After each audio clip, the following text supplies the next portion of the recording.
భారత్ శ్రీలంక జట్ల మధ్య జరిగిన మొదటి టెస్ట్ మ్యాచ్ లో శ్రీలంక జట్టు ఓటమి పాలైంది. భారత జట్టు బౌలింగ్ లోను బ్యాటింగ్ లోను సూపర్ గా రాణించింది. ముఖ్యంగా 165 పరుగుల భారీ తేడాతో శ్రీలంకను చిత్తుగా ఓడించింది. ఇక్కడ శ్రీలంక ఇన్నింగ్స్ అంటే ఇంకా ఫిఫ్త్ డే ఇన్నింగ్స్ ఆడుతున్న సమయంలో మానవ్ సుతార్ ఒకటి కాదు రెండు కాదు 6 వికెట్లు తీశాడు. టోటల్ గా ఈ టెస్ట్ మ్యాచ్ మొత్తం కూడా చూసినట్టయితే మానవ్ సుతార్ శ్రీలంక బ్యాటర్లకి కొరకరానికి కొయ్యగా మారాడు.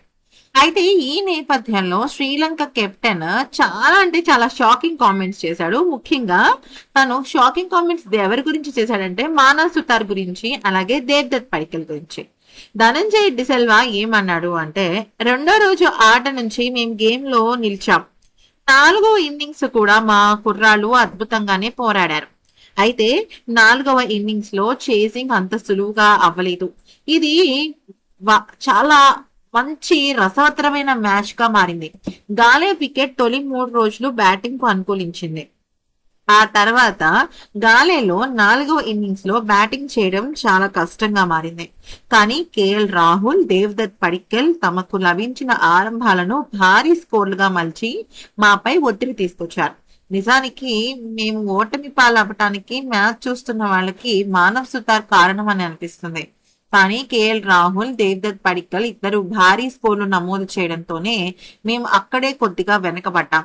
వాళ్ళని కనుక మేము 300 దగ్గర కట్టడి చేసి ఉండుంటే బహుశా మేము ఆ లక్ష్యాన్ని చాలా ఈజీగా ఛేదించి ఉండేవాళ్ళం.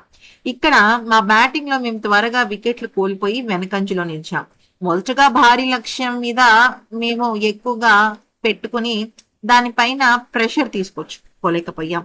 అయితే ఇక ముఖ్యంగా చెప్పాలి అంటే మా తప్పిదాలు సవరించుకుని రెండో టెస్ట్ లో పుంజుకునే ప్రయత్నం చేస్తాం. కానీ ఈరోజు భారత జట్టు ఆటగాళ్లలో దేవ్దత్ పడిక్కల్ నిజంగా చెప్పాలి అంటే మాకు చుక్కలు చూపించాడు. కేఎల్ రాహుల్ కూడా తనకు అండగా నిలిచాడు. ఈ వీడియో కనుక నచ్చితే లైక్ చేసి సబ్స్క్రైబ్ చేసుకోండి.